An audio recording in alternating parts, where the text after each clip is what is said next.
Happy to Be Alive with Amanda Cassidy. Um, would you like to start us with an intro to you and your books? Thank you so much for having me. I'm thrilled to be here. Um, yeah, so my second book, The Returned, is it starts off the opening scenes is with the house fire, and it's with the mother running into a house, and Nancy Wills is going to try and find her children who are inside the house. So it's quite an explosive opening scene, and she's running around the house trying to find her children. One of her children is outside. He's safe. It's the 5-year-old, but she can't find the baby. And she runs into the cot and she's fanning through the sheets, and she's convinced the baby's just not there. And the fire overwhelms her. And when she comes out, people tell her then in hospital that the baby's perished in the fire. But then 6 years later, she spots him on the street. So that's how the story kicks off. Which is, I mean, that's just a brilliant start, isn't it? It really Well, sort of hooks you from the beginning. Well, on the surface, it is about the house fire, but then there's the story of the detective Ali Fields. She's heavily pregnant, 42-year-old detective Garda, and she's tasked with solving this what seems to be a terrible tragedy, but also there's another fire that's happened. So she's trying to find the links between them if there are any. But the story is also about her returning to this small Irish town in County Kerry in Ireland where she grew up, and it's about her facing her own demons too. Yeah, quite different from Breaking, isn't it? It's like a big cast of characters and things. A lot of people are saying that it's very different. I suppose that's can be a good thing too. But yeah, the characters are very different, and I think, a little bit. There was a little bit more of an emotional vein when it came to Ali's story and the relationship between her and her rookie detective Clark Casey. And it's about her journeying back, because she's pregnant, she's vulnerable, but she's also really a hard-nosed detective. She's built up walls around her, and she's coming back to try and see if she can kind of smooth out some of those wrinkles that have been in her life for a long time. So on a personal level, I really connected with the characters and their journey and their arc. And I think because I had my own house fire in my own house, that's probably maybe why that I just jumped right into the story with them. And then it just became its own thing. I was not really responsible for where it went. It just seemed to take on a life of its own. But I think I know what you're saying about people saying they're different. They are different in like the feel of them, if that makes sense. But you could very much tell it's your writing. So it really Yeah, questions like the relationships between people, and there's lots of links, like clever links between them and what's going on, and you sort of go back at the end and you're thinking through and you're going, oh yeah, that's where. yeah, I like to do that, but I'd love to say um, that I did that in some way. But actually, when I go back, I see all those things that I might have laid along the way that make sense at the end of the book. But it's like it's nearly unconscious that I've done that, if that makes sense. So I'm not a plotter, so I just feel very much feeling where the book is going, which direction it's going in, and so when I read it and then I look back and I say, "Oh my God, that's why I wrote that." It's really interesting an exercise for me to do as well as a writer, is to say, "Oh, like it must have been bubbling under the surface somewhere to connect this to this." So I find that quite fascinating as a writer, that you can go back and nearly surprise yourself at the direction you've gone. That's really interesting. I often find that really complicated books that you read, the ones that are like really twisty and have got all those little clever, subtle things, are the people who don't say they don't plan. They don't plan. No, I mean, it's amazing what the human brain does when you think about it, because obviously I'm just, it's just, I'm thinking of the story of how I want it to go and I'm writing it, and then it just starts going into a different direction, and then you don't know where it's going. And I think that's really important to remember, that it is art as well, not to be in any way stuck up about it, but it's an art form, and so you just have to kind of find your flow and go where it takes you. Now obviously my editor afterwards will come back and chop and change, so they keep me on track with with the realism of writing books. But I just love the process where it takes me, and I love the story myself, and how it feels to create that and then complete it and give it, a life of its own and a little world of its own. How's it writing up about house fires if that's happened to you? Yeah, that was really tough. So when my daughter was 8, sorry, when my daughter was a newborn, she's 8 now. We came home from a day out, and our house was on fire. And I just remember standing there, and there was just flames coming out of the roof. And I just remember looking at it and just being like, this can't be happening. Like those moments in your life where you're like, I can't believe I'm calling the fire brigade. Like, it was really traumatic. So, that everybody was fine. There was no one hurt, and we rebuilt, and we tried to put it behind us. But obviously, there was something in that with just lingered in a way. And so when I came to writing this story, I just overwhelmingly felt it just started with this scene of a mother running into her house to save her children, and I just really thought that was, it was just a very powerful thing to write after I had dreamt and had, terrible nightmares about this for so long. So in a way, it was definitely cathartic to just write it out in a way, and then have it documented, in a fictional sense. But it definitely felt like I purged myself in some way. Yeah, I mean, I guess like 8 years later, it's a bit easier to sort of look back on knowing everyone's fine and everything's okay. Then, Yeah, and I think there's definitely safety in kind of writing it in a way where you control the ending. Like, obviously, we're very lucky, and our ending wasn't tragic, and it was, everything was okay as it could be in the end. but but I think with everything in life, when you're trying to fictionalize it or create another reality, you can control that ending. And for me, that was yeah, it was cathartic.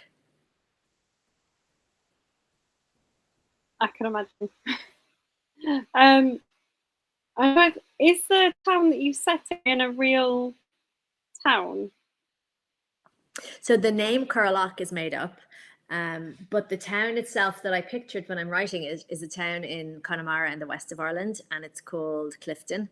And I spent a lot of time there when I was younger. My sister, she had a Connemara pony, and she did like pony shows, and we used to go down there with our family, and we used to have our fish and chips and sit by the sea and have our banana and sand sandwiches, and it was just, I had lovely memories of it. But it does have that small town feel, really Irish feel to it. That's so lovely. And I think, when people are writing crime, this small town, that kind of trope is really popular. But it's for a reason, because everybody knows each other's business in towns like that. People don't forget things that happened generations before. So I really wanted to get that sense of Ali, the detective, and she lives in Dublin in the city, and it's hustle, there's hustle and bustle, and she's trying to use that noise to forget about what happened in her past. And then she drives down to Curralock to try with her rookie Clark to try and figure out these house fires and face her own demons. And so she's suddenly stepping back into that world of, where she can't be anonymous anymore, really. People know her story's lingered, um, and she just feels ready to face it in a way. Well, throughout the book, she's preparing to face it, and I guess you'll see what happens if she does or not. So we've got a hello from Donna, who's Hi, watching. Donna. Donna does a lot of like book interviews and events and things as well. Oh, great! I'm so pleased that she's here tonight. Yeah, she's always interested in discovering a new author. Oh, Um, good. so that's good. Yeah, I wanted that town to be real just because it sounded so beautiful. I'm sorry. But actually, it kind of is real, because it's exactly as described. It's just different name. Um, and it's also a little bit of places that are in like County Kerry and in Donegal, and lots of places that I grew up where, it's just this incredible landscape, but where there is lakes and still water, and then it leads into like these crashing waves, these into the sea, and it's just such a contrast. The landscape is, everyone thinks Ireland's so green, which it is, but then there's these purpley bruise colored hills that are just so barren and desolate. So I just loved all those juxtapositions, especially after having written Breaking, which is in a tropical location in Florida. So I thought it was really interesting to play with all of those things again without really realizing it. It's I think as well. I'm wondering if people like the kind of small town sort of setting because it's a bit of like a harking to almost like those kind of locked room mysteries and things where you've got that small kind of enclosed location and you can kind of imagine it being like everyone whispering and it all being Yeah, and the reasons behind Ali's very sudden and dramatic departure from her hometown and not having returned for 25 years is because of all those whispers. The thing that happened to her in her childhood, it just is haunting her over and over again. And then when she goes back, it's just there, and there's people who would have known her family, and she's right in the thick of it. Um, I think it's really interesting to have explored just the one location after having written Breaking, which is in Florida and Ireland. So I really enjoyed kind of staying in Ireland for that, between Dublin and Curragh. And again, it's small town city. It's all the different contrasts, but most of all, it was a lovely way so I could revisit some of the places I went when I was younger, and I would, just imagine, like, probably all writers and all children do, what it would be like to live in a place like that. And so yeah, it definitely holds a place in my heart, and I would highly recommend visiting Clifton in Connemara, which is in Galway, if you're ever, if anyone is ever near Ireland, because it's one of the most beautiful places I've ever been. it does sound good. Donna is saying that you are a new author to her, so she can see her Amazon account being active later. Oh, good. Great. I love to hear that. Published by Canelo as well, which is always a sign of really good quality. Yeah, they're amazing publisher, and they really have a great eye. And I know they've opened up horror now, and I'm really looking forward to exploring that genre within Canelo as well. So yeah, I feel really lucky. Oh, are you gonna drift into doing some horror? No, I mean reading. I mean Oh, reading. I you love mean reading? authors. Yeah, and Hannah Hemby, like they have such amazing authors in there that I just, yeah, I can't get enough of them really. Yeah, I mean, to be fair, we were at Harrogate. We were talking to Ian. We were like, literally, it's a sign of quality now. I think, Oh, like a Canelo mark on a book, because I yeah. can't think of a book I've not enjoyed No, I'm the before same. from them. So now when I look at them in bookstores or something and it has a Canelo, I'm like, oh yeah, I'm probably going to enjoy that. Yeah, and Like for a small press, it's amazing. I was lucky enough that the last time I was over there, I got armfuls and stacks of other people's books from the office. So I was a very heavy suitcase on the flight home, but so worth it. yeah, absolutely, because there's some crackers, isn't there? Yeah, Um, really are. Donna said she saw a panel at Capital Crime with a bunch of Irish writers, and they said they had to be careful with the language they use, as some phrases didn't translate, and the fact that everyone in Ireland remembers everything. Did you find those issues? Definitely true. And I know that the Irish writers who are at that panel are friends of mine now, and we seem to travel in a bit of a bunch, over to Harrogate and everything, and it's a really welcoming, lovely community. And I've learned so much from those writers too along the way. I'm only 2 books in; a lot of them are 8, 9, 10 books in. So yeah, I'm so lucky to be part of their friendship. But what I would say in response to that is yes, there are definitely things that you have to be careful of. I think they might have used differences in, say, with the US market. And I know Catherine Ryan Howard doesn't like changing a lot of the words because, if you're reading an Irish book, you want to kind of learn a little the colloquialisms that they might have. So I had an interesting time with my editor going through the manuscript on the first few times where she'd be like, okay, but like, what's a Gardaí? What's Gardaí? And I was trying to explain that they were the Irish police. And then she, there was lots of little things like that where she would be saying, oh, well, I thought they weren't armed. So why would there be a gun involved in this? So lots of little discrepancies like that. But you do have to be careful to make sure that you're not over explaining or under explaining these things. Because I know if I read books set in Sweden, for example, and they use, words, I kind of feel more like I'm in the book and I'm in the place if it's slightly unfamiliar to me. So I think it's about getting the balance right. I have a really distinct memory at school of reading Wuthering Heights, which is one of my favourite books of all time. And I went to school in Midlands, and there's huge swathes of it, isn't there, that are in like this really colloquial Yeah. Deep Yorkshire kind of accent. And my dad is from Yorkshire, so I could read it, like I understood it. And I think I spent like the whole time just translating For everyone else. like chunks of it for everybody else. But I think that might have been one of the things that sold me because I could almost hear my dad like Yeah, talking to me as I was reading it. yeah, and there's He lots of doesn't talk with a Yorkshire accent. He used to fake one for us when we were little, do like the really deep.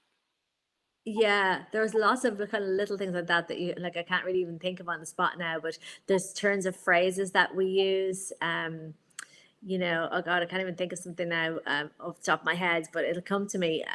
But yeah, it's really interesting because then suddenly you realize the type of language you might be using in everyday parlance that your more international readers mightn't necessarily get. But I think it's part of the charm too. But I think it's like you say, I like stuff that's translated from other languages, and I don't mind if there's like sayings or words I don't know because you feel like you're part of it, and then you can go and look Yeah. it up and like learn something. Yeah, I think so. I think that's part of it. You're traveling to another world, you know. And you want to get the flavour. Not everybody in Ireland is going to speak in like Yeah. American English, are they? It wouldn't be right. No, that's exactly right. And they have certain mannerisms that you need to use those words to express their mannerisms, especially people who might be from the countryside or, from the city, you have to try and get the balance right too. So with this one, because you've got your kind of I don't really want to say it's like a more kind of not like thingy crime novel, but because you've got your like police characters and things like that, are you gonna return to them? So many people have asked me this question. It's incredible how people have said that they really connected with the characters in it, and they felt like there would be more to them. So I wouldn't rule it in or out.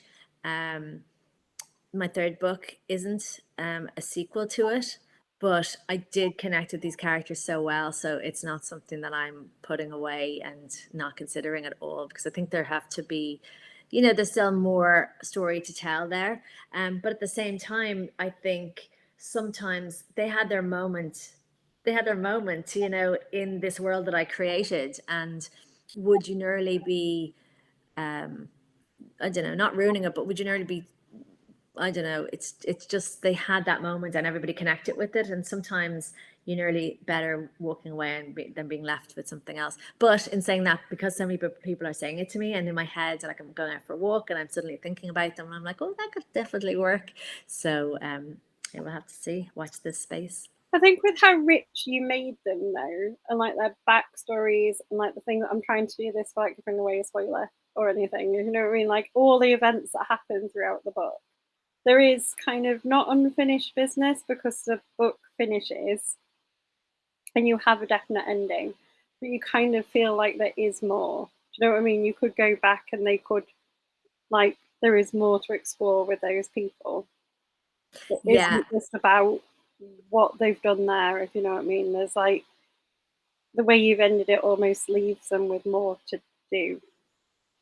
my favorite thing that people tell me is that my book stayed with them for like a few days. That they thought back. They called it a book hangover, which I actually hadn't heard that before, which was lovely because in one way you're right. The ending was quite well. I don't mean well. I mean like it was well rounded in that it was wrapped up. Whereas breaking, it left a lot of possibilities open at the end, which again I thought was I thought sometimes that's food for thought there, what, how you interpret that ending. But the return, there's a definite ending, but one strand of the ending, and I think you'll know what I mean, is it's kind of an emotional one. And I don't think it ends the way people think, the way it should end. And I thought I thought about that for a very long time about how that very emotional strand should end. And I think it ended on the right tone and in the right way. But that was very emotional to write for some reason because I was so connected to the characters, and I just, you want the best for your characters, but sometimes it's also a book, and so sometimes you can't give them the best ending in the world, but you also you try your best. So, but the feedback has been incredible. I'm really blown away by the feedback. Really am. One thing I've found as a bit of a common theme through them is you kind of explore almost like quite dysfunctional kind of adults and families, and with lots of quite dark themes as well. Handled really well. Like, I'm not going to lie, you don't. It's not in any way that would be upsetting, I don't think. But um, it does seem to be a theme across the two books.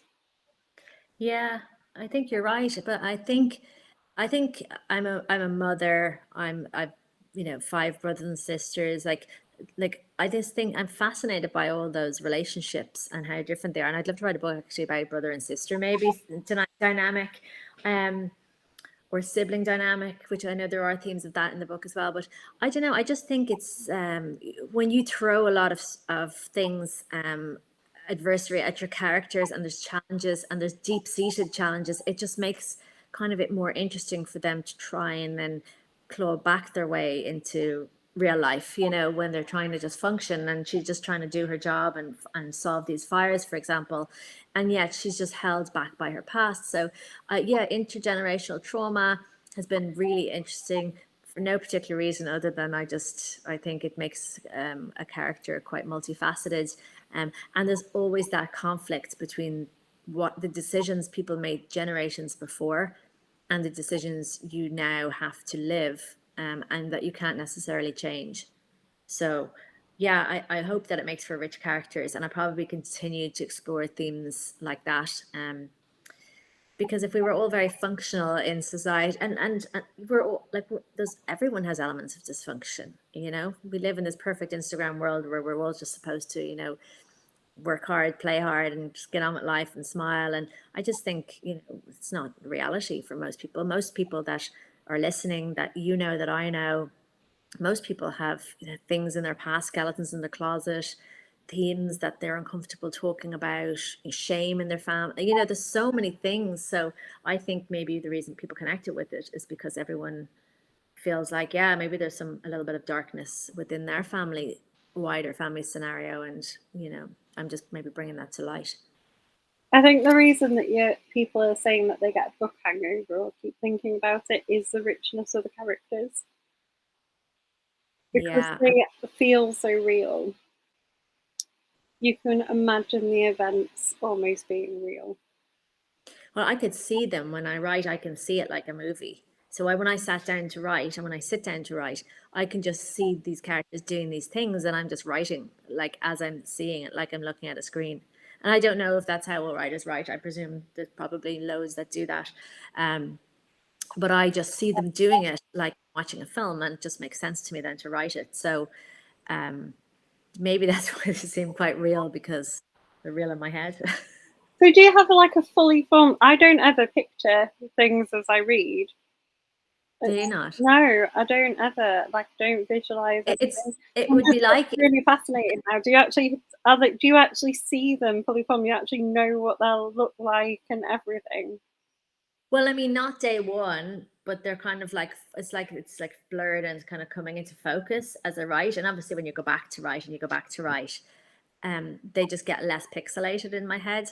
But as I write, yeah, it's like I'm looking at you on the screen now, and you're doing something. I'm just writing what I see in my mind's eye. Wow. I don't know if everyone does. That thing like, what color do you think numbers are, or do you see numbers going up or sideways? I think everyone has a different perspective on life, and isn't that so interesting? Yeah, no, it's absolutely fascinating. I think Donna is the same as me in that we don't picture like Really, anything when we're reading. She might when you, comment and tell us, but yeah, I don't. I literally don't see a visual but then at how do all. you know what they look like? I don't know. Just in my head, I do. That's amazing as well. I think Yeah, the closest I get is like because I love the Vera TV show. It's brilliant. Sometimes if I read that, I can almost hear like the voice of Brenda Blethyn doing. yeah. But that's like the nearest I get. I don't actually even then have the picture, even though I know what Vera looks like. It's really interesting. And what's interesting is that the people who plot or the people who don't plot, like, at the end of the day, all their books are good, bad. Like there's, you can't tell. You can't tell if I'm visualizing it like a movie or if I'm watching or not. So it's just interesting at the end of the day when you pick up a book and you might know that about an author. I'd love it on the front. You could just put a like bullet points. They plotted or they didn't plot or But what then type of writer. that's the joy of things like capital crime or book events and stuff, isn't it? Yeah. Because that's where you go and you actually get that kind of fact about like the author, and you get to know the real thing. So like you wouldn't know from your book that you'd experienced like a house fire, but then when you talk to you, when you hear that, it makes that book even deeper. Yeah. The problem is sometimes with those events or panels is that when you're new-ish like me and you go to them, you're very much like, oh, what should I say? And now I'm getting a bit more comfortable. You're able to say what your real process, and you have a bit more confidence to stand behind it and say, well, actually, this is, I don't do things that way. I do things this way, and I think that's a lovely journey that I'm on too. But I think, I mean, you can put any number of authors in a room and they're all going to have a slightly different way of doing it. Yeah, it's true, and isn't that lovely? Yeah. Donna says she is exactly the same. Couldn't believe Is it she? took her till nearly 40 to realise it was a thing. It Oh is a my thing, God. it has a name. Is it? Yeah, it is a thing. Um, I'm trying to remember the name. We were talking about it at school the other day, and it does have a name. So if I say for you to picture like an apple, you can't picture it, but an apple is there in your mind. That is crazy. I don't like. I mean, I read fast. But I read a book, and I fully can tell you what happens in the story and things like Oh, that. aphantasia, yeah. But I Aph- don't have a picture. That's amazing. Weird, right? Yeah. There's a book in there somewhere. Yeah, probably. Someone gets really mad they can't like think of things and goes on a rampage. Yeah. There's also, I mean, it's pretty linked to autism, but there's also a thing called hyperlexia where you're precocious and reader beyond like your age. Like if you're like someone who's really young who would have like an adult reading age, for instance. My daughter's 12 and she loves all the age appropriate murder mysteries. But because I'm a judge for the Dagger Awards, I'm just getting truckloads of books coming in, all genres. I mean, sorry, it's all crime, but just such different crime. She's now trying to raid my pile of books, but I have to nearly read it first to make sure she can, handle it. So she's reading a lot of cozy crime that's coming in and some really fantastic offerings out there at the moment. So I have to quickly read ahead of her all the time and then pass her the next book. What Dagger Awards do you help judge for?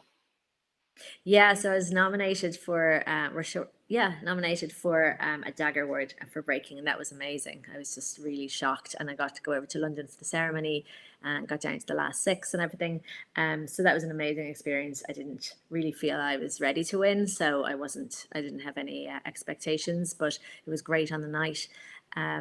And then since then, I've been asked to judge the Gold Dagger Awards. So it's just a real honor, and I'm really enjoying it more than I thought. So when I'm not doing my day job or writing, I'm reading between putting on the kids' dinner and driving them places, the usual. So it's busy.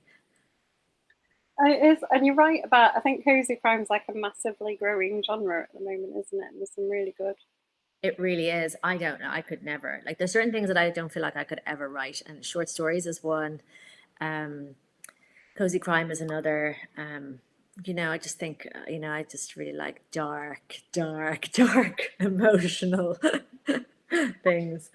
So Yeah, maybe I'll just stick to what I know. I think I've heard that short stories are apparently really hard to write. Yeah, I'd prefer to write a book, an entire novel of 100,000 words, than I would to write one short story. And maybe I should challenge myself to that. But I genuinely love when you get anthologies of short stories.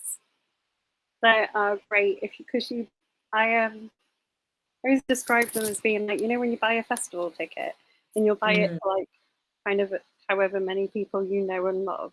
So you might buy the anthology book because it's got ones by like Neil Gaiman or like someone else in, and then mm. you're you start reading it and you discover a new author you've never heard of, maybe, or And some of those short stories, they just give you shivers. They're like long poems, but also short books, and they've just got every element there just to wrap it into this perfect bow. Yeah, no, I love reading them. I love them, and often if I go on a writing retreat, there's short story writers there, and I have so much admiration for them. But I just don't think I can do that. I just think I need like short sprinters and marathon runners. I think I'm a bit of more of a marathon runner when it comes to writing. what can you tell us about book three? She said the book three is not going to be the same characters. Can you give us any Yeah. clues? Or So book three is written, but I'm still going over it, and it's set in the south of France, um, and it involves a beautiful chateau, and it involves an interiors influencer. Um, and the influencer's name is Elle Littlewood, and she has a past, and it's just about her journey to France and why, and there's lots of crime in there. I didn't practice that yet. it I need sounds to. good though. Is the south of France somewhere you've been and explored? Yeah, yeah. I spent some time in France when I was younger. My parents shipped me off to learn French when I was younger. I was 16 and I went to like lycée over there in the south of France, and it was an amazing experience. It was my first time ever being on my own, being independent. I mean, I wasn't on my own, I was staying with the family, but it was my first time when I was out in the world by myself, really. So loads of amazing memories and loads of things that kind of stuck in my mind when I was over there, including this big old house. Um, so yeah, the house is nearly like a character in third book, and yeah, I'd loved loads of fun writing. Lots of nooks and crannies in there to hide things and keep dark secrets.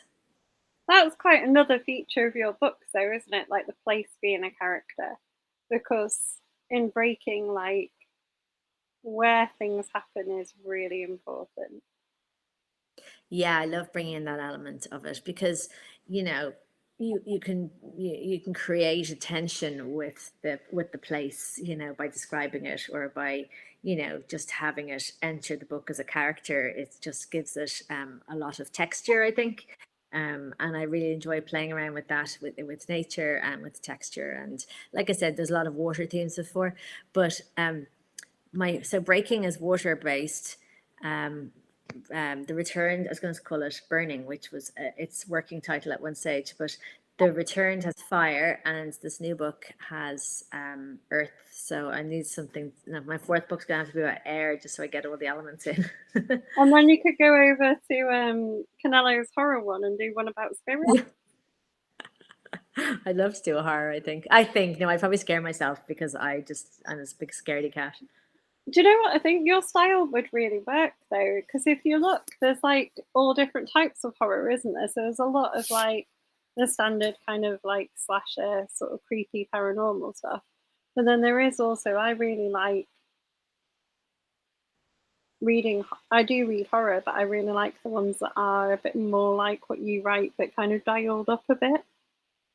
I think So you'd then it's love an. about like, dysfunctional families Mm. or, just weird events or You will so like, love this book that I'm going to recommend to you, and it's by Sophie White. She's an Irish journalist and writer, and she wrote a book called Where I End, which has won all sorts of awards. But it is just so unsettling. It's just this craziest horror, suspense, dark, dysfunctional thing I've ever read. So I'd highly recommend it. But like, kind of clear your emotional diary because it's gonna take a lot out of you. but yeah, I like those. I like the ones that also, like Shirley Jackson, where you get like absolutely terrified, but nothing happens. It's all just her suggestion. No, there's things happening, but there's like a lot of tension, and there's no like jump scares. It's just the whole way that you're reading it, you're just like, oh my God, no, she has not gone this far, and then she goes further. So it's just, but it make you think, like, so unsettling. It's amazing. Yeah, no, I probably would. I will look it up. There is one of my favorite horror authors is Joe Hill. He's like Stephen King's son. And Mm, he did a series of short stories, and those still like haunt me to this day. kind of like Black Mirror. Yeah. Like, yeah, the one of them got made into a movie called The Black Phone. What was it called? It was called The Black Phone. Had Ethan Hawke in. Oh, I haven't seen it. And it's absolutely terrifying. I haven't seen the movie. I refuse. Even though I know what happens, I'm like, no. 'Cause I It's can still amazing what it remember the can do. story, like, to this day, and I read it years ago. Oh my God. It's just amazing that it can move you like that, make you feel a certain way even now thinking about it. That's incredible. Yeah, I think that's, like, the power of really good writing though, isn't it? Yeah, I really strive to do that. But I think that's I can think you could hop a genre like that. Yeah, we'll see what Canelo says. Just no, just because you are so good at creating people, and I think you the truly scary stuff is when you really buy into the characters, and then they're under threat. That's when you But I actually also love, get I also emotionally love, involved, isn't it? but I also love love, and I love, I think I'd love to write a love story at some stage in my life, like a really like get you in the heart love story. There'd have to be a lot of tragedy there too, but love ultimately, love. If you're gonna dip genres, do you think a love story would be the one you would go for, or Um, like I'd like to think that I can write whatever I put my mind to, except short stories.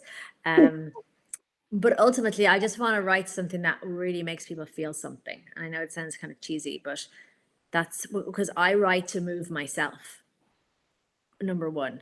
And I always will. I just want to move myself in some way. So like I'd be writing like tears coming down my eyes there.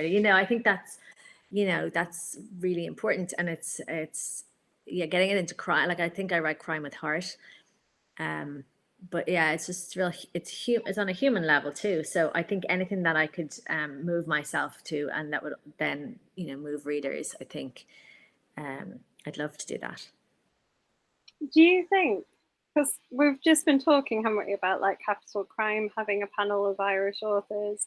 There's a lot more, just in my mind of things I've read, a lot more like Irish kind of books, just in crime and in general, coming out at the moment. Is there a bit of a resurgence of like Irish literature at the moment, do you think?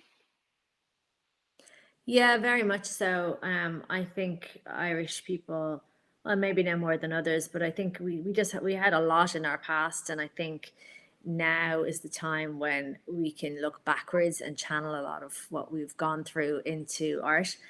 So I think we're in the book world, so we see that through writers, but I could see it through artists and visual artists and other different type of creatives as well. So yeah, I think they've always been storytellers, though, haven't they? They've always seen things in a way, and they've brought different elements of humor and we had all our folklore and our superstitions that are just so imaginative and left field. So I think, and I brought some of that in breaking, which I thought was interesting, but to write about. But yeah, I think just the Irish are quite quirky. They're very curious in general, and I think that probably shows up through our work. Good answer. I think there's a lot of like just more regional literature in general as well. At the moment, Yeah, like there in the UK, do you know what I mean? Like you used to think that everything was like set in London or Scotland, but now there's really like quality writing coming from like yeah, and I everywhere. think that there's a lot of amazing writers putting down the ladder, and that's certainly what happened to me with my friend Andrea Mara, who's a fantastic writer and doing incredibly well with her crime novels. And so I just think that if that kind of happens, then it snowballs and it gives that group, more confidence as a group and maybe some synergy going on as well. So it's a very generous thing to do within a community that could be very clicky and could be very standoffish, but it's not at all. It's really warm and welcoming. So um, it's lovely to see. Crime authors are genuinely one of the nicest bunch of people. Yeah, it's crazy. We sit plotting all day and trying to kill Come up with people. some And really horrible things to do to people in books, don't like, but you go meet them and they're like the nicest people.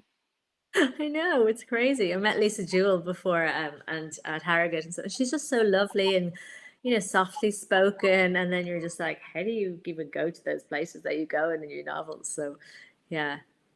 I think that a lot about crime authors that I know.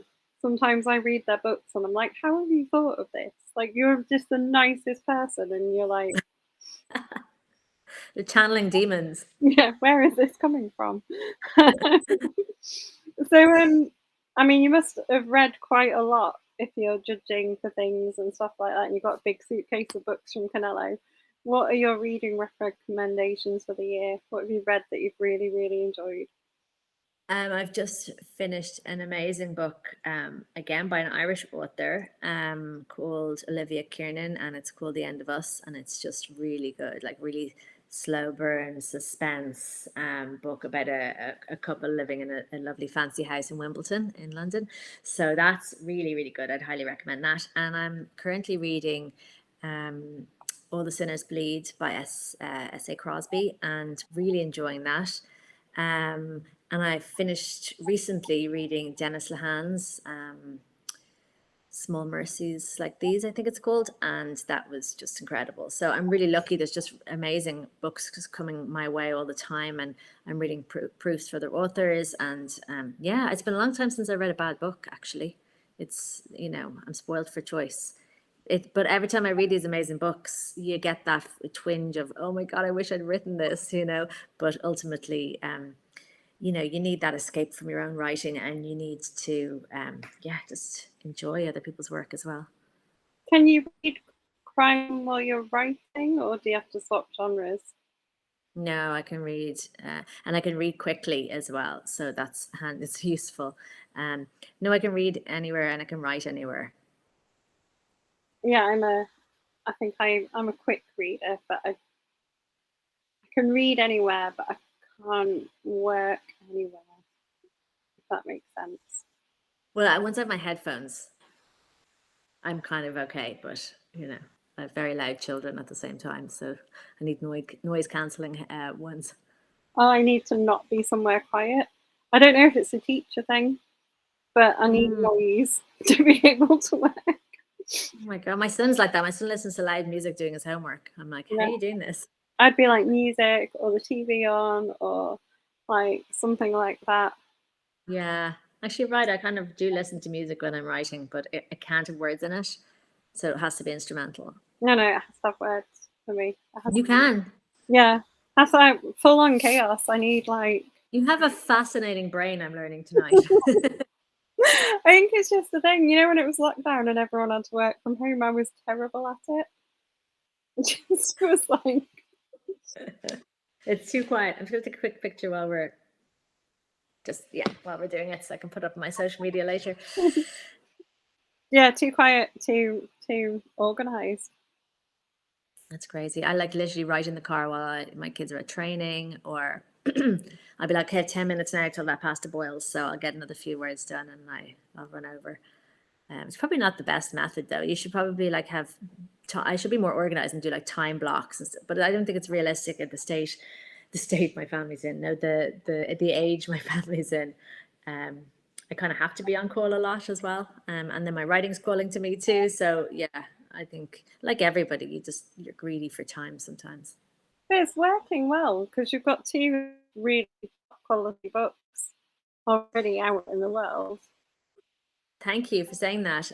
Yeah, I was very keen to, I suppose, let people know that I'm taking it seriously, and that, I want to keep going, and I'd love to ultimately write a book a year and just be able to, do it full time. And, um, yeah, I think I just needed to write those two books too, or these three books now. I think it was just in me to come out of me. It's good, and it's I mean, it must be good. Like, so have they had a good reception? Have you got sort of people following your writing now? Yeah, I'm thrilled, and like I was saying, the feedback that's coming in for the books, because often people discover one book, they discover the second. So, the feedback that's coming in is really, yeah, I'm blown away by it. And when Breaking Frisk came out, I didn't read any reviews because I didn't want it to really affect me, because I'm still so I suppose, conscious of your writing and everything. But this time round, I was much braver and I started reading all reviews, anything that came in, I was reading because I figure, well, that I could learn something here too. And if everyone's saying the same thing, in criticism or in complimenting it, well, then you're onto something. So I read them all and I was just so like astonished at how lovely they were for the most part. So, um, yeah, two books down now. Just have to keep going, but I'm thrilled now that I feel like I'm getting somewhere with it. I would love to have more people read my work. As a reader, when the email came through from Kate, who was like, "All of these books are coming out. Would you like to like book in any of the authors?" I must admit, when I saw your second book on there, there's going to be another. Really? Yeah, Oh, I'm so happy to hear that because yeah, like I think people were just maybe wondering where you go after writing something like Breaking, and where do you go? Um, yeah, it's obviously a special book to me, but I love just maybe hopefully surprising people and maybe showing them my range and um, yeah, I have so many ideas and I feel like I have so many words to write that yeah, I'm really excited about it. But I'm thrilled to hear that you automatically wanted to read something and that I wrote it. I think it's really tricky though when you've got such a good debut. So I really like Sarah Moorhead, who's also a Canelo author, massive fan, and her debut was like my book of the year Wow. when it came out. And with both of hers and yours, I had the same feeling of like when you read a book that's just really good, like quite accomplished, characters are really good. Like you do have a little worry as like a fan of like, is the next book going to be as, what are they going to do? Especially because If you think that, they're both quite like unique. Do you know what I mean? Like both of them, yeah, like you'd write completely different types of stories, but both stories like have got such a unique idea and a unique plot. Like you can't really do that again. Do you know what I mean? What yeah. are they going to do next, and is it going to work as well? But the fact that you think that as a reader, imagine for the author what they're thinking. They're like, oh shoot, I have to do this again. Make it even better or make it different. Um, I don't think I'll ever run out of ideas, which is great. Um, it's just time that I need, just time on my side that I need. So that's why those writing retreats are great, just to go away and spend a week writing, because I just love it so much. But yeah, you do worry that this if there's expect and luckily that my debut did really well and I'm so pleased with how it went and everything. But I sometimes look at authors like who just came out like and just went stratospheric and I'm like, how the pressure to write a second book must be incredibly this they call a second book syndrome, whereas before Breaking was even out in the world, the return was written, albeit it has had some changes since with editing, but it was already out in the world, so I didn't really have that same pressure, which was great. But yeah, you just worry that you just want everyone to like your work, and I'm such a people pleaser. I'm like, please like it. But then I think our job as fans is to kind of encourage the author to keep going. So it is important when that second book comes out and is as good, if not better, that you say that. I've enjoyed this book as much, if not more. Keep Yeah, going. Like that's it what we is can do to needed. kind of encourage like the authors to keep up. Yeah, and you're right. It's definitely needed because I mean the amount of crises of confidence that you have when you're putting yourself out there, especially when you're for the most part you're reasonably introverted and you just enjoy your own space, and suddenly you're on your social media and you're like being out there putting your basically cracking open your brain and saying judge me for my what I'm thinking about, and so that comes with a lot of insecurities, I suppose, as well. So I don't live or die by reviews or anything, and you just always appreciate when somebody says something nice. I appreciate it so much. I really, really do. But ultimately, I really try and write for myself, which might sound like I care a great deal about my readers, but I think I wouldn't be doing them justice unless I wrote something that I was really that moved me or scared me. Yeah. Well, I think that's how you're making it work. Would you? So you said your daughter's reading cozy crime. At what point would you let her read your books? So, well, Breaking has a scene in it that's probably not appropriate for her to read. So, but The Returned, I wouldn't have any problem with her reading. Um, yeah, she's a wise 12-year-old, and we share similar book tastes in general. So, um, she doesn't scare easily either. So, I mean, I know there's some big themes in there, but you know, I think she could handle them at this stage. But she does definitely veer more towards cozy crime. So I haven't said don't read my book or do read my book. It's there. She just hasn't picked it up to read, which I'm mildly insulted about. But no, um, she knows what she likes, and so she's sticking with her cozy crime at the moment. And then my son, who the book is dedicated to, it's my middle child, Bobby, and he would be too young to read it anyway. But he's having great fun telling everyone about this big house fire book that has his name on the, a few pages in, so he's thrilled. That's the thing. Are they like quite excited about having a mum who's an author, or Yeah, like when they first told them I was writing another book after after I got my book deal, they were crying because I just was at my laptop all the time, and they thought it was just that one book. And then when they were like, no, but we found a better balance now, because that was during COVID. Now they're back to school, so it's fine. They've their own lives. But it was amazing at the launches of both Breaking and The Returned that they came along and they could really see the fruits of your labor. They saw the people coming, and and my son actually did some signings alongside me, which was really sweet. So for me, that was the best part of it.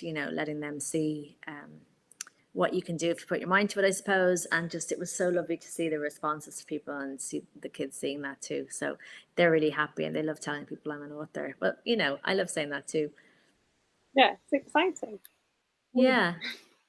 So you're going to Bloody Scotland? Are you on any panels? So I'm doing Crime in the Spotlight at Bloody Scotland. So that's I think the 17th on Saturday night, and I'm on for 3 minutes reading from The Returned on the panel at 7:30, just before McHeron's on. So that's not going to be completely terrifying. So that's it's kind of a challenge, but yeah, I'm really looking forward to it, and I just have to practice lots and get over the nerves. You'll be fine. Hopefully. Well, everyone like the audiences at crime things are always really lovely, and I really Yeah, they like how I think Bloody Scotland is super good at like championing authors. I really like how they have the crime in the spotlight thing, so they have authors going on and introducing themselves before other authors. Do you know what I mean? So you're getting like, Yeah, it's really supportive. My brother went to college in Stirling, where it's being held, and so my last memory of Stirling is quite hazy actually, because I went to visit him while he was in college there, and he showed me a really good time. But I'm really looking forward to going back, and just again, it's just hanging out with the other authors and just feeling part of something, and the readers and everything. It's amazing. their prize lists are always really good as well. The Witch. The Bloody Scotland, they do a debut and a McIlvenney prize. Oh yes, And yes. their prize, it's like a Canelo mark of quality, if you know what I mean. Their prize list are normally Yeah, yeah. good and cracking reads. Okay, I definitely check that out. Um, and they're really good at like having, oh, she's gone. Hopefully she will come back. We will see.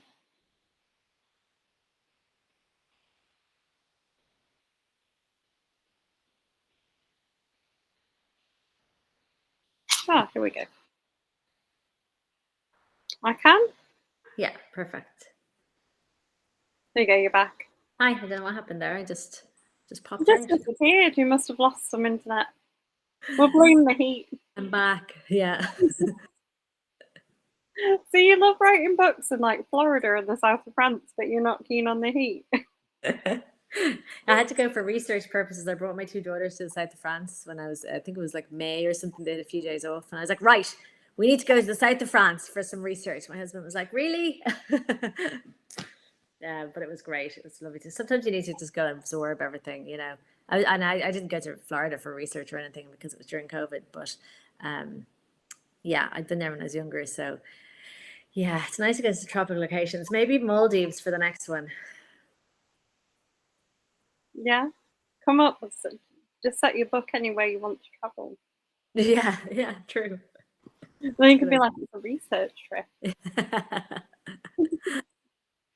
That'd be exciting, wouldn't it? I don't know where I would set them though if I had to like pick somewhere that I Oh, wanted to where go do I to. want to go? I'd love to go to. I'd love to go to Japan actually. It's on my bucket Yeah, list. I'm gonna agree with you. I'd love to go to Japan. Although I have a husband who is almost an actual literal giant territory, so I'm not sure he would appreciate Japan. That would be tough. Yeah, you might struggle. Be an experience. Yeah, yeah, it would be. We we have been somewhere and he couldn't fit in the like hotel, like the way they've done the beds. He couldn't fit in it and had to sleep on the floor. No, oh my God. Jesus. Yeah, no, you need to go. Take pictures. Yeah, just for the laughs. So we've got a few minutes left. I'm really excited that you're going to bloody Scotland because it's such a good festival. Um, have you got any other author events coming up?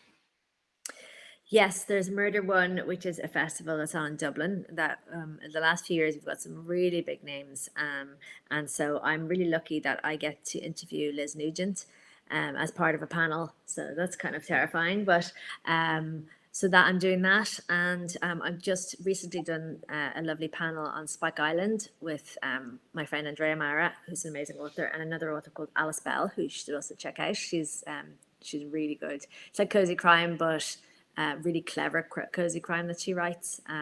That's also laugh out loud. And that was amazing. So that Spike Island is a little island off Cork, where there used to be a prison. And they say it's haunted. And when we were there, there was a huge storm blew in, and so there was a chance that we were going to get trapped on this island. So that was completely dramatic, and all crime writers there. So it was so fun. Um, so that was the drama of the summer. And then after Bloody Scotland, no, I've nothing in the diary, but I'm sure things will crop up. They tend to kind of come in about 3 or 4 months ahead of time. But I really love traveling around, love meeting readers in person as well, and I love just absorbing all the greatness from all the other crime writers that I come across as well. Yeah, it's exciting having a panel with Liz Nugent. Um, Yeah, and there's Tom Ben, who's an amazing author as well. He's going to be on it, and it's about genre bending genres, crossing genres. Actually, interesting after what we spoke about here this evening as well. And then have you heard a book called Calla? An amazing Irish author called Colin Walsh, and he's on it as well. So um, should be a really interesting one. Looking forward to it because Liz yeah, Nugent is so thick as well. genre bending books are my favourites. Yeah, there's a lot of really interesting ones. Like I can't wait to get my hands on as well. So yeah, need to read more of those maybe. Cool. And do you want to give people a reminder of your books Yeah, so before you finish?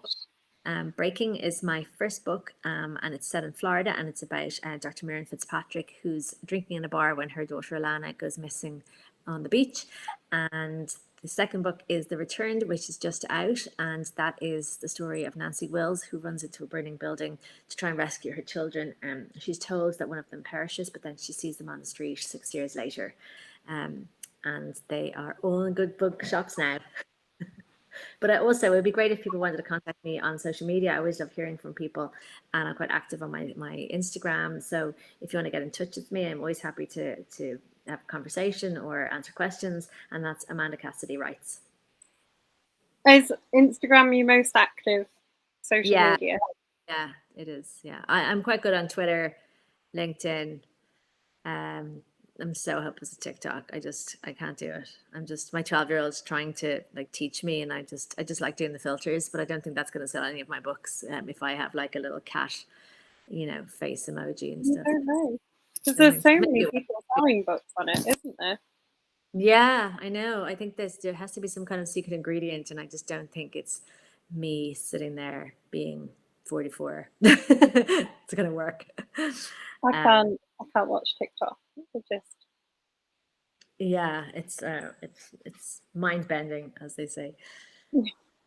But thanks so much for joining us tonight. Oh, it's such a great chat. Thanks so much for having me, Kaz. More than welcome. You're welcome back anytime as well. Thank you so much. Hope we'll talk again about the third book at some stage. Absolutely.